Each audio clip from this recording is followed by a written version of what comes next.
Não terás outros deuses além de mim.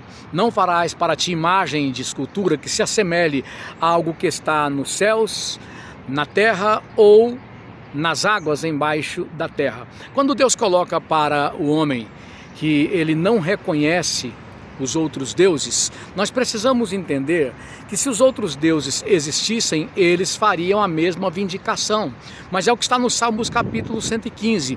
Eles têm boca, mas não falam. Eles têm ouvidos, mas não ouvem.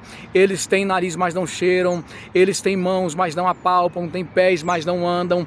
Eles, semelhante a eles, sejam aqueles que os seguem. Ou seja, eles não são nada. Então Deus está claramente colocando a sua condição como sendo o único e verdadeiro Deus. Na história humana, nunca antes que Deus assim se revelasse, a humanidade caída teve um conceito tão elevado a respeito de divindade. Era o conceito politeísta, vários deuses que as pessoas seguiam e nas condições as mais absurdas que se possa imaginar. Eram, na verdade, bizarrices, né? Aberrações na forma de Deus fabricados por esse coração humano caído, concupiscente. Mas eu gostaria de ir com você lá para Gênesis capítulo 3.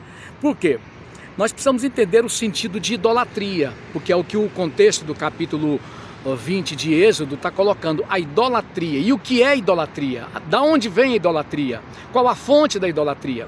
E vamos entender que o diabo fez uma promessa de poder para o homem, e nesta promessa de poder, o inimigo garantiu a ele que se ele quebrasse os princípios de Deus, ele teria uma emancipação que o colocaria em pé de igualdade com Deus. Você será igual a Deus, é o que está lá em Gênesis capítulo 3. Deus sabe que se você desobedecer, você vai ser igual a Deus. Então está aí, a fonte da idolatria é uma promessa de poder. Mas essa promessa de poder, ela sempre foi uma promessa mentirosa. Porque esse homem que seria igual a Deus, deveria ser um homem seguro, um homem bem resolvido, um homem em suas condições emocionais, psicológicas, espirituais, estável, e não é o que nós vemos.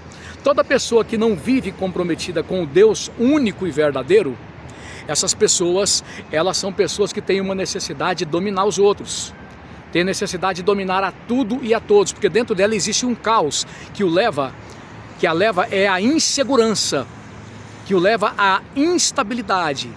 A promessa da serpente de que o homem seria Deus levou a uma confusão indecifrável, porque ele é dentro dele uma fábrica de deuses convenientes, deuses que ele fabrica dentro de si, de acordo com a conveniência da condição caída dele. E tudo isso se manifesta, não é numa vida bem resolvida, de estabilidade emocional, psicológica, espiritual, etc. Não, isso se manifesta na insegurança.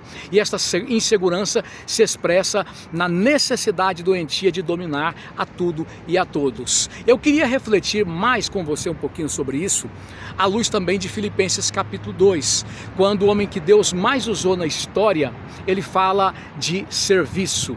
Versículo 3 em diante, ele diz que nós devemos considerar uns aos outros superiores. Ele prossegue dizendo que nós temos que considerar os interesses dos outros mais do que os nossos interesses. Prossegue ele ainda dizendo, tende em vós o mesmo sentimento que houve em Cristo Jesus, o qual, sendo Deus, não usurpou ser igual a Deus, mas foi obediente até a morte e morte de cruz, pelo que Deus o exaltou soberanamente, dando-lhe um nome que é sobre todo nome, para que ao nome de Jesus, todo joelho, nos céus, na terra e embaixo da terra, se dobre, e toda língua confesse que Jesus Cristo é o Senhor, para a glória de Deus Pai.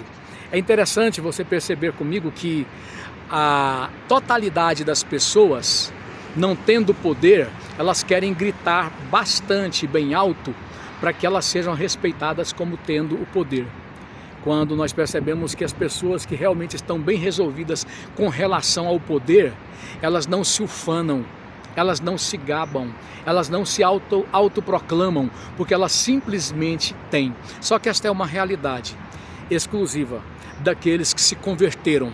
Aquele Senhor que, embora sendo Deus, foi para aquela cruz nos servir com sua tão grande e única salvação. O que é que aconteceu com esse ser humano?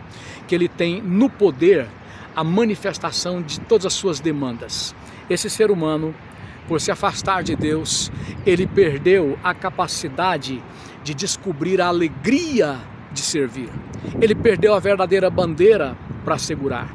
Ele perdeu a missão da vida, porque servir com alegria, sendo um resultado da obra salvadora daquele que nos serviu na cruz, sendo ele, embora dono de todo o poder, servir com alegria é o sentido da vida. Servir com alegria é a missão que dá sentido à vida. Colocando Deus de lado e desenvolvendo um conceito de Deus para você servir a si mesmo, tudo que você consegue é um vazio desgraçado, que você não pode traduzir de tanta infelicidade que ele te causa, a ponto do apóstolo Paulo em 1 Timóteo capítulo 6 colocar que o amor ao poder, ele fala dinheiro, mas o maior símbolo do poder humano é o dinheiro. Então o amor ao dinheiro é a raiz de todos os males. Quando as pessoas estão sendo conduzidas por esta orientação idolátrica, que é o desejo de poder, tudo que as pessoas conseguem é o vazio. Vazio esse que só em Cristo pode ser preenchido. Só naquele Cristo que, mesmo sendo Deus, trabalhou por nós naquela cruz para nos devolver o propósito da vida, que tem como consequência a alegria de servir sem esperar nada de volta. Se esse vídeo te abençoou, compartilhe ele com alguém. Deus te abençoe.